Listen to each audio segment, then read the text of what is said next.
네, 오늘과 내일 4.7 재보궐선거 사전투표가 있죠. 조금 전 6시부터 시작이 됐는데요.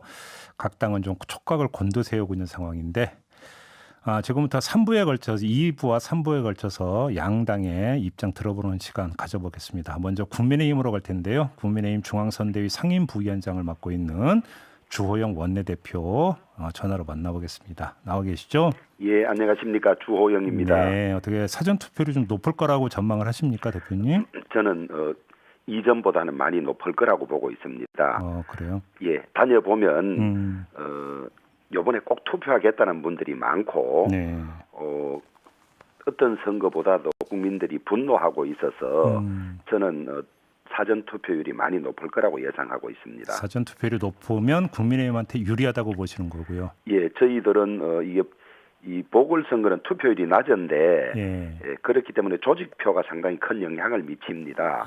조직은 민주당이 훨씬 더 의원 숫자라든지 지방자치단체장 숫자가 많아서 저희들이 불리하기 때문에 이 조직표를 넘는 많은 투표 참여가 저희들 승리의 관건이 될 거라고 보고 있습니다. 그래요. 근데 이제 사전 투표를 둘러싼 부정선거 논란도 과거 이제 총선 뒤에 나오는데 이런 것들은 전 신경 안 쓰시는 거 맞죠? 아닙니다. 지금 다녀보면 이제 국민들은 그런 걱정을 많이 하셔요.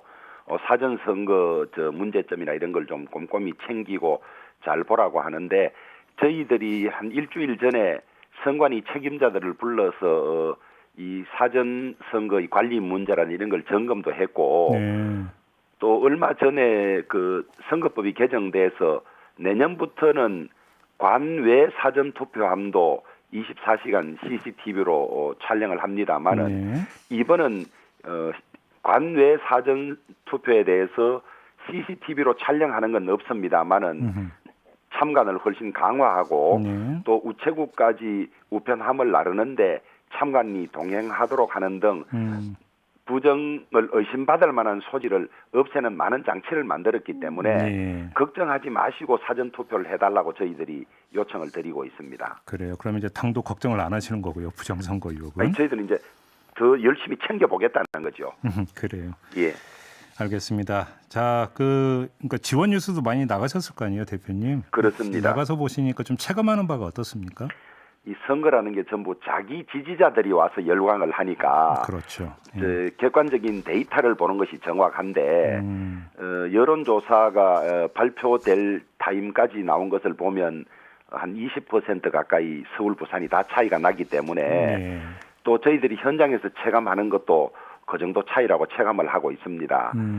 어제 부산에 갔는데 많은 사람들이 모이는 행사가 있었는데 민주당 후보와 우리 박형준 후보 인사할 때 박수하고 환호가 엄청나게 차이가 났습니다. 그것이 결국 여론조사에 나오는 것과 비슷한 것 아니냐 저는 그렇게 봤습니다. 알겠습니다. 서울시장 보궐선거에 나선 오세훈 후보의 이제 발언을 두고 또 논란이 되고 있는데 용산 참사 관련 발언에 대해서 어떻게 평가를 하십니까? 이제 선거 때는 말 한마디 한마디도 각별히 좀 주의를 하고 또 누구에겐가 상처를 입힐 수 있는 말들은 하지 않아야 하는데요.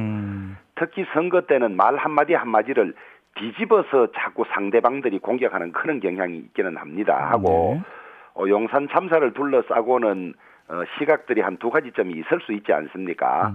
그러나 이제 시장을 하려고 하면 이 상처를 입은 분들, 돌아가신 분들에 대한 따뜻한 연민이 앞장서야 하는데 오 시장 후보 그 캠프 측에서 나중에 사과도 했고 그런 뜻이 아니라고 밝혔습니다만은 좀 더 세심했더라면 좋았을 것이다 그렇게 보고 있습니다. 좀 더 세심한 발언이 필요했는데 거기서 좀 아쉽다 이런 말씀이시고요. 그렇습니다. 예. 이것이 표심에 영향을 줄 거라고 보십니까? 안 줄 거라고 보십니까? 저는 그렇게 영향이 없을 거라고 봅니다. 어떤 점에서 그렇게 보세요? 지금 왜냐하면 그제부터 이 SNS에 이 동요를 개사한 이 노래가 많이 돌아다니는데요. 그 동요 중에 우리 집에 왜 왔니 하는 그 동요가 있지 않습니까? 투표장에 왜 가니 심판하러 간단다. 이번 선거 왜 하니 민주당에 물어봐 성추행 이 동요가 이 놀이처럼 돌아다니고 있습니다. 그 동요는 누가 제작한 겁니까? 아니 이제 누군가 개살해가 올린 거죠. SNS에. 시민인가 익명의 시민이? 그렇습니다. 네. 이번 선거의 본질이 이거다. 투표장에 왜 가야 하느냐. 선거 뭐 때문에 있느냐. 이걸 요약해 놓았기 때문에 네. 대부분의 이 국민들이 이런 인식을 가지고 투표를 하러 가시고 네. 이런 그 기반에 사시기 때문에 네. 사소한 네거티브라든지 이런 것들에 영향을 받지 않는다. 저는 그렇게 보고 있고 또 전문가들도 그렇게 분석하는 것 같습니다. 내곡동 땅도 마찬가지라고 보십니까? 내곡동 땅은요, 그 노무현 대통령 시절에 중앙정부에서 그 지역을 개발하기로 결정한 결정이 나와 있고 예.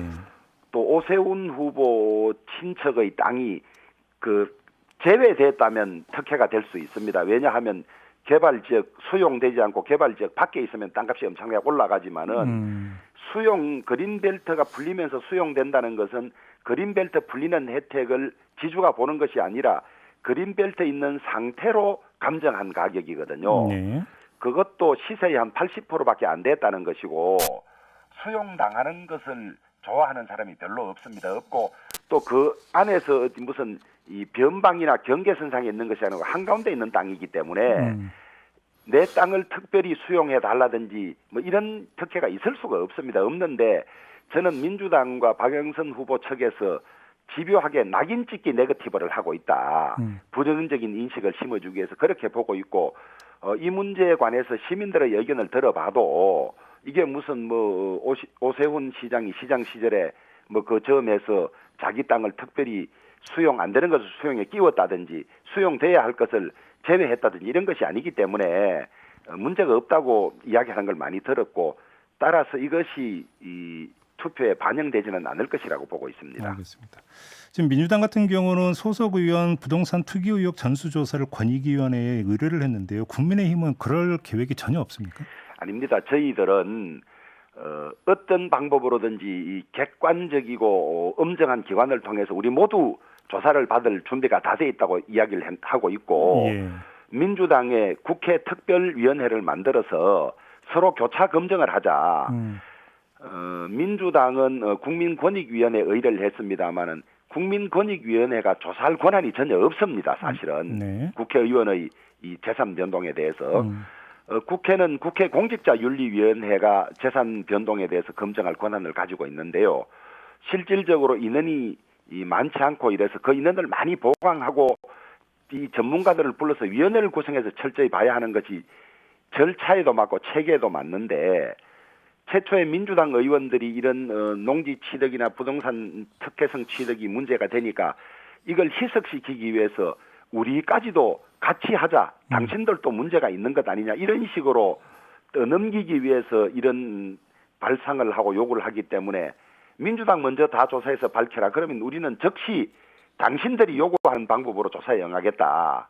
이렇게 이야기를 하고 있습니다. 알겠습니다. 그러면 이제 민주당과의 어떤 그 상관관계 속에서 이야기 말고 예. 국민의힘 뭐 민주당이 어떻게 하든지 간에 상관없이 국민의힘이 자체적으로 혹시 조사를 한 경우가 있나요? 저희들 조사하고 있습니다. 하고 있습니까? 그렇습니다. 내부적으로 예. 하나하나 다 챙기고 조사하고 또 의문이 있으면 소명도 요구하고 이렇게 하고 있습니다. 그러면 예를 들어서 MBC 뉴스데스크가 어제 그제 계속 보도한 거 혹시 접하셨습니까, 대표님? 저는 지방 다니느라고 제대로 못 봤는데요. 무슨 이야기냐면 이제 그 국회의원 재산 변동 신고가 이루어졌기 때문에 그걸 기초로 이렇게 한번 뒤져봤더니 그래서 소속 의원 가운데 일부가 농지를 취득을 했는데 뭐 그 가운데 한 의원은 뭐 아들 소유까지 포함해서 거의 축구장 38배 규모의 농지를 취득을 했고. 그 보도 봤습니다. 봤는데 예.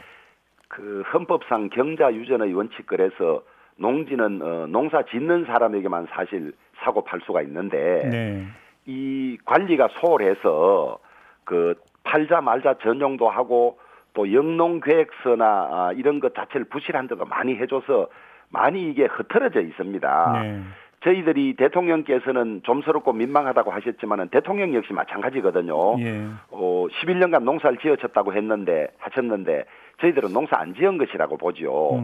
그래서 이런 것들이 많이 있습니다. 있어서 우리도 그런 걸 더 들여다보고 그 조건에 맞지 않으면 처분을 권고한다든지 뭐 저희들 다 정리하겠습니다. 예, 처분 권고 이전에 그 농지법 위반 아닙니까? 위반이면 다 그 절차로 처벌을 받아야 되죠. 1년에 2019년에 한 800여 명 정도가 농지법 위반으로 전국에서 처벌받은 걸로 나옵니다. 예. 나오는데 그 위반이 있으면 처벌을 받아야 합니다. 그러니까 이제 당이 선제적으로 그 조치를 할 의향이 있는지를 여쭤보는. 저들 해서 나오면 그렇게 하겠습니다. 그래요? 예. 알겠습니다. 지금 더불어민주당 같은 경우는 주택 임대차 보호법 있지 않습니까? 예. 관련해서 이제 근데 그 법이 시행되기 직전에 5% 상한선을 넘어서 어떤 인상을 한 경우가 몇 건이 나와가지고 이른바 내로남불, 국민의힘에서도 내로남불이라고 이렇게 비판을 하던데요. 예. 근데 관련해서 그러니까 죄송하지만 요거 하나 좀 여쭤볼게요. 대표님 예. 같은 경우도 예. 서초구 반포 아파트를 23.3% 임대를 올린 것으로 지금 보도가 됐는데 어떤 말씀 주시겠어요? 그거요. 예. 작년 5월인데요. 부동산이 폭등되거나 무슨 그 전세 보전금이 대폭 올라가기 전의 일이에요. 예. 그리고 21대 국회가 개원되기도 전입니다. 그래서 살던 분이 나가시고 새로운 분이 들어오셨는데 주의 시세에 맞추어서 그렇게 했던 거고요. 네. 아시다시피 그 가격이 형성되면 특별히 높게도 받을 수 없지만은 낮게 받으면 또 딴 사람들에게 피해를 끼칠 수가 있지 않습니까? 그랬던 것이고 그다음에 박주민 의원이나 우리 그 김상조 실장 같은 경우 비난을 받아야 하는 이유는 예. 올려서는 안 되고 5%를 넘어서는 안 된다고 본인이 주장하던 사람들이 그 직전에 자기들 말 주장과 달리 했던 것이 문제인 것이지. 예. 저는 시세가 형성되면 시세대로 하는 것 자체를 비난할 수는 없다고 봅니다. 그런데 이건 높으면 안 됩니다. 5% 밑으로 낮춰야 합니다. 하면서 자기들은 그 직전에 더 올려받은 그 표리부동이 비판받아야 한다는 것이지. 네. 저는 올린 것 자체는 시장 원리에 따라서 가격이 형성되는 것을 혼자서 이탈해서 특별히 낮게 한다든지 높게 할 수는 없는 거 아니겠습니까? 그러면 예를 들어서 지금 대표님 말씀하신 것을 기준으로 하면 박주민 의원도 형식적으로는 임대차 보호법이 시행되기 전이었고요. 예. 두 번째는 시세보다도 뭔가 올려서 그러니까 신규 계약을 한 게 아니니까 그럼 그것도 사실상은 문제가 없는 거 저는 아닙니까? 가격을 그렇게 책정한 것은 저는 비난해서는 안 된다고 보는데 네. 본인이 5% 이상 올려서는 안 된다는 법안을 주동적으로 이미 내놓은 상태였습니다. 내놓은 상태고 그것이 심의가 돼서 통과 직전에 언제쯤 통과될 거라고 예상할 수 있었을 때 본인은 그 이야기를 하지 않으면서 했다는 그게 앞뒤가 달라서 나쁘다는 것이지. 네. 시세대로 가격 받는 것은 자본주의 사회에서 그걸 비난할 수는 없는 거 아니겠습니까? 그렇게 보시는 거고. 예. 왜냐하면 이제 제가 이 질문을 드린 건 이번 보궐선거를 지배하고 있는 가장 핵심적인 담론은 역시 부동산 문제 아니겠습니까? 예. 이제 부동산 문제가 이제 각 정파, 각 후보에게 미치는 영향이 이제 워낙 크다 보니까, 근데 여기서 이제 여러 가지 기준이 나오고 있기 때문에 한번 좀 이제 그 질문을 좀 드려봤던 거고요. 그럼 예. 이제 대표님의 경우는 전혀 문제될 게 없다 이런 말씀. 그렇습니다. 예. 또 사시던 분에게 올린 것도 아니고 네. 나가시고 새로 들어오시는 분에게 이제 그렇게 시세가 형성돼 있었던 거예요. 2년 사이에 말하자면 전세금이 올라간 거죠. 2년 네. 만에 나가시게 되니까. 예. 알겠습니다. 마지막으로 오늘 이제 서울시장 관련해서 주로 질문을 드렸는데요. 부산시장 관련해서 하나만 좀 질문을 드릴게요. 예. 계속 끊임없이 박형준 후보에 대한 어떤 국정원 사찰 문제를 제기하는데 지금 당에서 혹시 별도로 조사한 바가 있습니까? 저희들 조사한 바는 없고요. 예. 그 국정원이란 데가 아마 지금도 보고서를 만들어서 청와대에 보고를 할 겁니다. 다만 그 내용이 이 불법적인 방법으로 취득한 정보냐 아니냐 그것이 문제되는 것이고요. 예. 박형준 후보가 정무수석 할 때나 이럴 때 아마 보고를 받았을 겁니다. 본인도 보고를 받았다고 시인하고 있고요. 다만 그 내용을 청와대에서 불법적으로 이 정보를 취득해서 보고하라고 했느냐. 국정원이 자체적으로 그 정보 활동의 범위 안에서 취합한 정보냐 여기에 따라서 판단을 알겠습니다. 달리해야 될 거라고 봅니다. 알겠습니다. 예. 자, 말씀 여기까지 드릴게요. 고맙습니다. 예. 국민의힘 중앙선대위 상임부위원장을 맡고 있는 주호영 원내대표였습니다.